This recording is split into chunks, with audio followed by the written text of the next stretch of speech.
नमस्ते friends, gardening with वंदना में आपका स्वागत है। गुड़हल के फूल दिखाते हुए वीडियो शुरू कर रही हूँ और गुड़हल पे इस समय क्या काम आपको कर लेने चाहिए उसी के बारे में आज बताऊँगी। तो बहुत ढेर सारे गुड़हल के पौधे हैं लेकिन हालत सबकी ख़राब है। सब में पीली पत्तियाँ हो रही हैं और जो फूल आ रहे हैं वो देखिए कुछ इस तरह के हैं और कितने मरे मरे से हैं। तो थोड़ी सी खाद दे देंगे, अगर किसी प्लांट को रीपॉटिंग करनी है तो वो कर देंगे। खाद क्या देंगे, रीपॉटिंग कैसे करेंगे, आज इसी पे वीडियो होने वाली है। तो ज़्यादा देरी नहीं करते हुए, और ये देखिए ये फ्लावर धूप में कैसे हो गए हैं और इसका जो फ्रेश फूल है वो ये देखिए साइज़ थोड़ा छोटा हो गया है, लेकिन अच्छे से खाद वगैरह मिल जाएगी तो ये सारे ही प्लांट बहुत अच्छे हो जाएंगे जो कि अभी आपको ख़राब कंडीशन में दिख रहे हैं। तो जो मेरे यहाँ सबसे ज़्यादा ख़राब कंडीशन में है उस पौधे को दिखाती हूँ। तो ये देखिए पत्तियाँ देखिए जो नई आ रही हैं, इसमें बहुत छिड़काव मैंने किया है। पहले पत्तियाँ इस तरह से आती थीं। ये एक गुड़हल की कॉमन समस्या है, ये बहुत ख़राब समस्या है। एक बार लग जाती है पौधे में तो ये ठीक नहीं होती, ऐसे कटोरी नुमा पत्ते हो जाते हैं। ऐसे कटोरी नुमा पत्ते हो जाते हैं तो ये थ्रिप्स का ही अटैक है। तो इसका ट्रीटमेंट आपको मिट्टी में भी करना होता है और पत्तियों पे भी।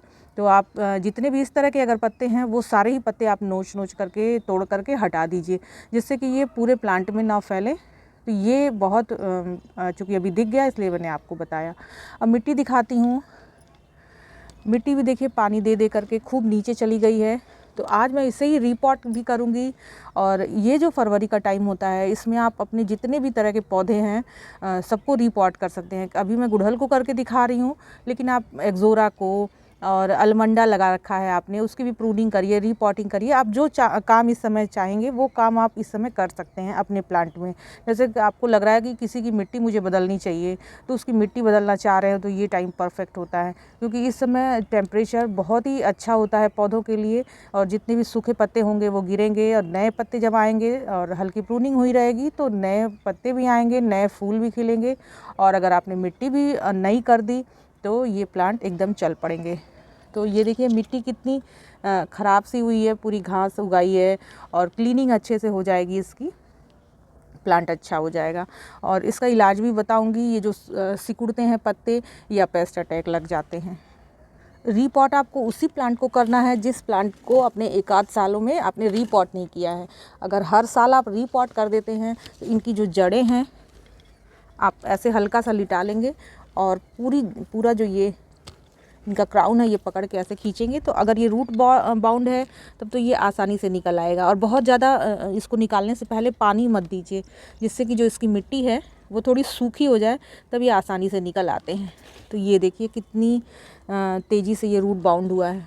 गुड़हल का पौधा रूट बाउंड हो जाता है, ये देखिए कितनी जालियाँ बनी हुई हैं। रूट बाउंड हो जाता है तो भी इसमें पेस्ट अटैक, ये जो पत्तियाँ सिकुड़ने वाली समस्या है ये होती है। तो इसे मैं ऐसे इतना काटूंगी और साइड से भी थोड़ी मिट्टी हटाऊंगी और नई और फ्रेश मिट्टी इसमें मिलाऊंगी।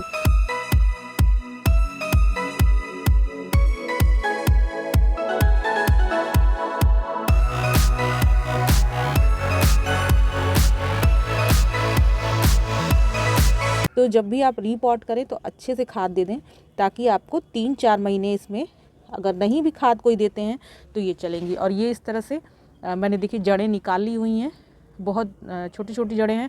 इनको फेंकना नहीं है, आप उसको किसी गमले में नीचे तले में अगर लगा देंगे, अभी मैं इसी गमले में लगा के आपको दिखाऊंगी। तो इसको मैं अलग रख लेती हूँ।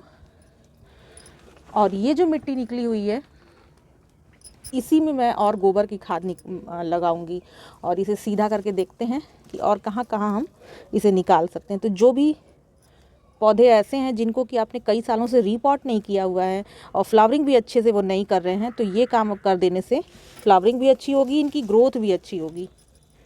और ये जो घास फूस है वो सारी चीज़ें निकाल के इसको अलग करके रख लेती हूँ। और बिल्कुल डरा नहीं करिए, जो 1 साल से ऊपर का पौधा है उसमें इस समय रीपॉट करने से कुछ भी नहीं होने वाला है। तो मैं इस प्लांट को अलग रखती हूँ। थोड़ा ज़्यादा मैंने मिट्टी हटा दी है, इतना आपको हटाने की आवश्यकता नहीं है। और ये देखिए ड्रेनेज होल जो आपको दिख रहा है इस पे ठीकरी ऐसे ये वाला जो एरिया है, ये देखिए ये जो गहरा वाला एरिया है इसको ऐसे उल्टा करके ऐसे रखते हैं। तो मैं आपको रख के दिखाती हूँ। ये ऐसे रख दिया और इसी के ऊपर ये जो जड़ें निकली हुई थी इसको भी मैं रख दूँगी। इससे क्या है कि ड्रेनेज बहुत अच्छा हो जाएगा। ये बिल्कुल नीचे जालीनुमा बन जाएंगी, धीरे धीरे करके ये सड़ गल जाएंगी और फिर वो मिट्टी ही हो जाना है उसको।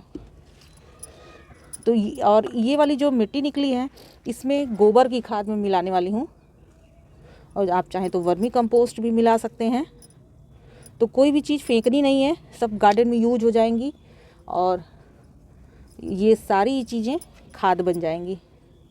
तो कुछ भी फेंकने की ज़रूरत नहीं। जो मोटी मोटी जड़ें हैं उसे आप निकाल लें, और जो कूड़े कचड़े टाइप के दिख रहे हैं वो भी आप निकाल लें। अब इसमें मैं मिलाऊंगी गोबर की खाद।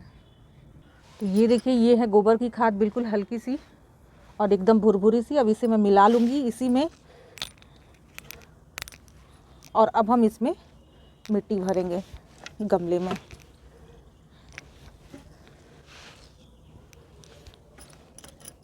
और पहले तो मैं बैठा करके देखती हूँ कि इसमें प्लांट किस तरह से बैठ रहा है।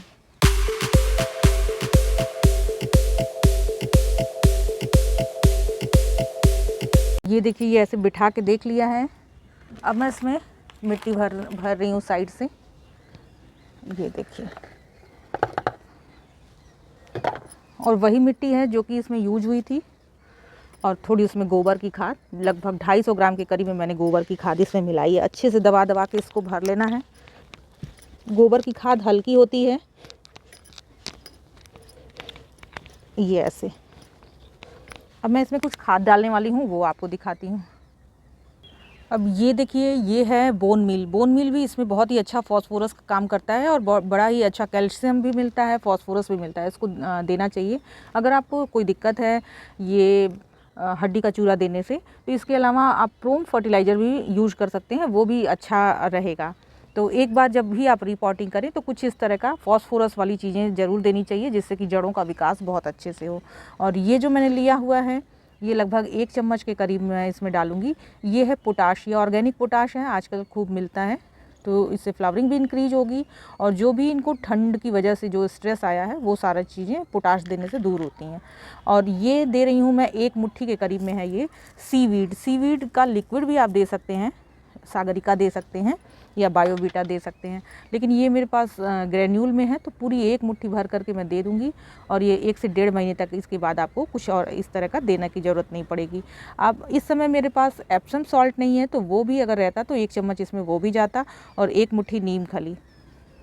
तो ये है फर्टिलाइज़र, जिसमें कि ये जड़ों के विकास के लिए ये फॉस्फोरस देने का काम करेगा, ये माइक्रो न्यूट्रिएंट का काम करेगा, और ये पोटाश यानी फ्लावरिंग के लिए काम करेगा। तो ये लगभग जितनी भी चीज़ें हो गई, और गोबर की खाद मैंने दी है वो नाइट्रोजन देगा।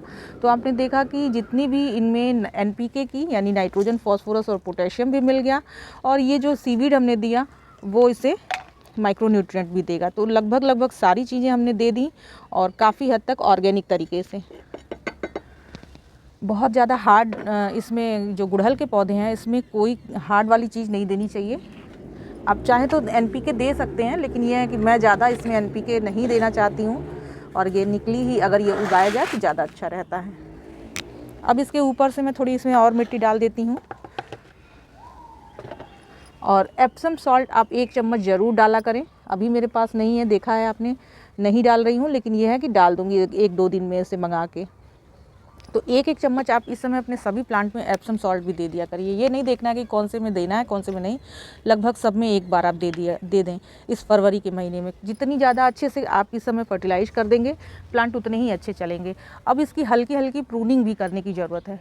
हमने इसे अच्छे से रीपॉट भी कर लिया, और इसकी हल्की हल्की प्रूनिंग भी कर सकते हैं आवश्यकता जैसी हो। और उस जो प्रूनिंग के बाद जो कटिंग निकलती है उसे भी आप कट कर सकते हैं। इनकी थोड़ी पत्तियां भी हटा देंगे, तो जितने भी नए नए पत्ते आए हैं ऐसे थोड़ी थोड़ी पत्तियां मैं इनकी हटा देती हूँ। ऊपर से थोड़ा थोड़ा काट ही देती हूँ, बहुत ज़्यादा इसमें।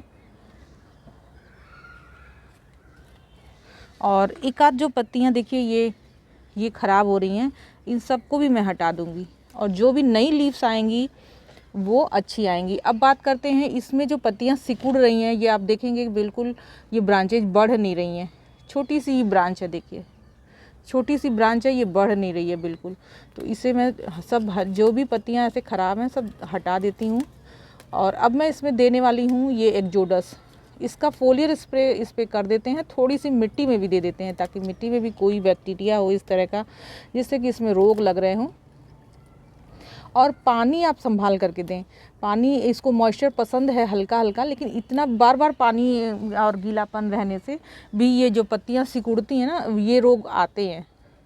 तो एक चीज़ तो ये भी है कि पानी आप देख करके दें, क्योंकि पानी का मैनेजमेंट अगर अच्छा नहीं रहेगा तो रोग आएंगे ही आएंगे, तो उससे भी रोग आते हैं। तो ये लगभग देखिए नीचे की पत्तियां मैंने खाली कर दी हैं, सब नई पत्तियां आ जाएंगी, हल्की प्रूनिंग भी कर दी है। प्रूनिंग का जैसे आपने रीपॉटिंग की उसके 2-4 दिन के बाद आप प्रूनिंग करें तो ज़्यादा अच्छा है। मैंने तो देखिए साथ साथ ही कर दिया है, लेकिन ये है कि सेफ़ रहने के लिए आप इसको 2-4 दिन बाद या 1 हफ्ते बाद भी कर सकते हैं। अब ये देखिए ये हो गया, इसमें पानी भी देना ज़रूरी है। जब भी हम इसको रीपॉट करें तो पानी ज़रूर दे देना चाहिए। और एक खाद और आप इसमें ऐड करिए, ये सरसों खली का जो लिक्विड फर्टिलाइज़र हम बनाते हैं उसे भी आप दे सकते हैं, या अभी जैसे रीपॉट किया है तो इसमें सरसों खली 1 मुट्ठी का पाउडर आप मिट्टी में भी मिला सकते हैं, वो भी कर सकते हैं। और इसको लिक्विड बना बना करके भी हफ्ते में 1 बार आप दे सकते हैं, सरसों खली का लिक्विड खाद। अब इनकी पत्तियों के ऊपर हम फोलियर स्प्रे ये एक्जोडस का करती हूँ, जिससे कि ये सब सही हो जाएंगे, जितने भी तरह के कीड़े मकोड़े लगेंगे वो सारे ही सही हो जाएंगे। तो एक इस तरह का कुछ ना कुछ रखिए, नहीं कुछ रखना है तो नीम ऑयल ही रखिए, लेकिन जो इसमें पेस्ट अटैक का खतरा बहुत ज़्यादा रहता है, गुड़हल में बहुत ज़्यादा पेस्ट अटैक लगते हैं। इस समय बिल्कुल मैंने कोई स्प्रे नहीं किया है लगभग महीनों से, तो आप देखेंगे कि बिल्कुल यहाँ देखिए कली आ रही है, ये देखिए कली आ रही है, लेकिन आप देखेंगे ना कि बिल्कुल मरे मरे से सारे ही प्लांट हो गए हैं, सब में रोग लग गए हैं। तो ये एक टाइम होता है फरवरी का कि अच्छे से आप प्रूनिंग कर दीजिए, अच्छी सी खाद दे दीजिए, और जितने भी आपके पास प्लांट हैं उन सब में भी इस तरह के देखिए जो कीड़े लगे हुए हैं सारे ही कीड़े ये हट जाएंगे केवल फोलियर स्प्रे कर देने से। और एक बार हफ्ते में इसको पहले जब शुरुआत करें तो 2 बार कम से कम दें। 1 हफ्ते में 2 बार देते हैं तो उतने में ही ये क्लीन होने लगेगा, और 1 हफ्ते में फिर उसके बाद से 1 बार दीजिए, कोई भी डिजीज़ नहीं लगेगी। ये देखिए कितने भरे हुए हैं इसमें, ये वो हैं एफिड्स जिसको कहते हैं, ये जो काले काले जो धब्बे जैसे दिख रहे हैं इस पे लगे हुए हैं, ये सब रस चूसते हैं। और आप देखिए इतनी कीड़े लगे हुए हैं, रस चूस रहे हैं। मैं बार बार इसे छू भी रही हूँ, लेकिन ये है कि प्लांट की जो ये कली है वो बिल्कुल गिर नहीं रही है। अगर ये प्लांट कमज़ोर रहता भीतर से तो इसमें इस तरह देखिए रोग ग्रस्त ही हैं, छोटे छोटे फ्लावर ही आ रहे हैं, लेकिन आ रहे हैं। और देखिए इसमें कितने कीड़े भरे हैं, तो केवल इसलिए ही इसमें है क्योंकि इसमें फर्टिलाइज़र हर महीने इसी तरह मैं देती हूँ। तो फ्रेंड, वीडियो अच्छी लगी हो, इन्फॉर्मेटिव लगी हो तो इसे लाइक ज़रूर करिएगा, और मेरे चैनल में नए हो तो सब्सक्राइब भी कर लीजिएगा। नमस्ते फ्रेंड।